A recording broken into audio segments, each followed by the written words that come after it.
You mentioned the EU elections. Green and left-leaning parties took a beating. We've had so-called far-right parties making huge gains. They campaigned not just against immigration, Nick, but also they campaigned against net zero policies. Should our politicians take note of what is happening across Europe? Absolutely they should, because the two issues are big in Australia. I mean, I think if you were to sum up the European vote, people were saying no to net zero, yes to no net immigration. You know, they don't want more immigration, and the whole debate over net zero and the cost it's adding to people, the pain it's putting on farmers, the electricity bills have gone through the roof in countries like Germany and Ireland, where they're heavily reliant on gas. You know, this whole thing is just collapsing very quickly in Europe. Most countries are now admitting they're not going to get to their 2030 targets because they can't. The whole thing is impossible in the time frame. And sooner or later, of course, Australia will come to that position. Even Anthony Albanese and Chris Bowen might. I suspect they won't come to it till about 2029. But, you know, it's not going to happen. You cannot meet those targets in that space of time with the technology we have. Full stop. Any engineer will tell you that. Now, you wrote a fantastic piece for the Oz warning Australia's climate lobby that ambitious green energy targets that they're trying to implement here have not worked in Germany. Tell me about what's happened in Germany, because they turned their back on nuclear. They went down the renewables road hard, and the results have been almost catastrophic. It's been disastrous for Germany. I mean, this is, you know, they were the poster child, Europe's poster child of green energy. And I caught the train from Hamburg to Berlin, and every field, it seems, is covered in solar panels and windmills, but it's not doing the trick, as they found out, you know, when the gas supply went up, you know, the price of gas went up, they were just really, really hurt. And now the electricity price in Germany is the highest in Europe. It's about twice as high as it is across the water there in Sweden, where they're running on nuclear and hydroelectricity. And this is affecting industry. 30% of German businesses told their big Chamber of Commerce in a survey that they were looking to relocate offshore. And this is happening. You can see German industry is declining very quickly, and they're moving when they can to places where there is cheaper electricity. It's been a disaster for Germany, and it's bringing about their industrial collapse. So once that great country where we used to, we always used to go there for Audis and washing machines. You won't be getting those from Germany for much longer, because they've basically stuffed it all up. And all entirely self-inflicted, and I would say predictable. And they were warned. They were warned about the path they were taking. They were warned that they were far too reliant on Russian energy. I remember Trump warning them during a speech, and the German contingent there, I think it was at the UN, were sitting there snickering like schoolgirls instead of actually heeding the warning. They were told, and they've ignored it, and it would be absolutely absurd for us to ignore what's happening in Germany at the moment, Nick.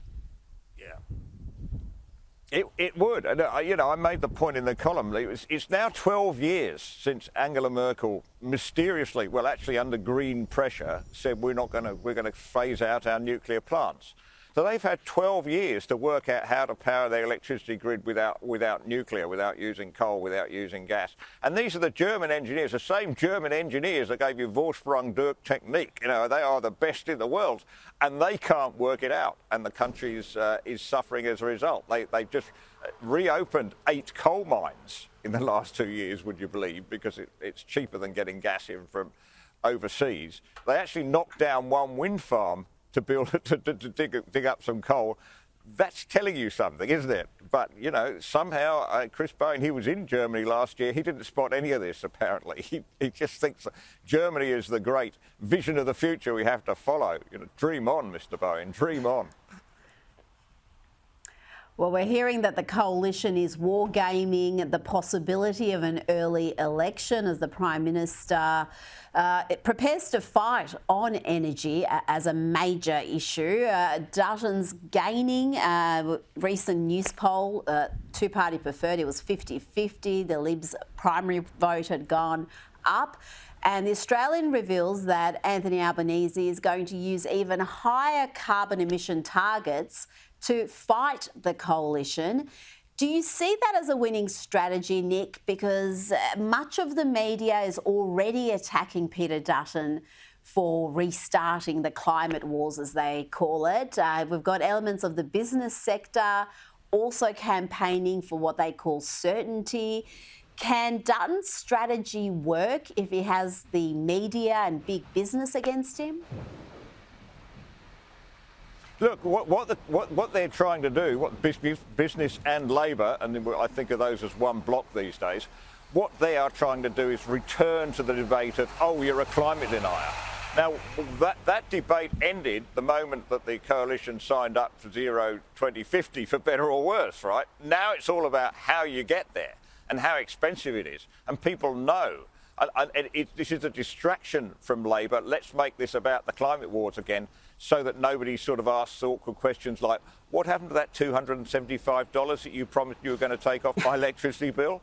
Your Labor is just desperate on this. And it won't work, Rita, because most people in Australia, as we know, if you do a survey on this, actual climate change and zero emissions is way down their list of concerns right now, way down. And I think it's a recipe for losing, because I think we're going to see the same trend that we have here in Europe, that people are just going to switch away from green parties and say, well, you're off with the fairies, we're not going there with you. We're just not going there. Now, you're in London. The election there is just a matter of weeks away. What's your feeling? We're looking at a Labor landslide. All the polls are indicating that. Farage has entered the race quite late. If you were a betting man, what would your prediction be? Well, I wouldn't be putting any money on Rishi Sunak right now. I think the way the betting is running here is how many seats are the Tories going to end up with. And there are people seriously saying it'll be fewer than 100 seats. It'll be their worst result, I think, since the beginning of the last century. It's going to be a landslide for Labor. The question is, how big is that landslide and how much of the Tory party is left? Nigel Farage's party, of course, is making big inroads into the Tory vote, and in a first-past-the-post system, that's really damaging. But Farage himself will not win many seats, 3, 4, I would predict at most, because of the way the boundaries fall and the way the election plays out. But he'll help, push the Tories into oblivion. Look, I mean, let's be honest. I mean, a government that's been in as long as they have, no government has had 5 terms in Britain, I think, for almost 200 years. So they're not going, they couldn't expect 5 terms in the best of times, and so they're gone. But it would be nice to see them having at least be the official opposition and not give that away to the Lib Dems, which is a real possibility if they do as badly as the worst people, the worst predictions are. Well, let it be a warning to the opposition party. That's true, but let it be a warning to Conservative parties everywhere, including here, including our state Liberal parties, that this is what happens when you completely lose sight of your principles and govern like Labor light. You just have no supporter base to speak of. Nick Cater, thank you so much for your time this evening.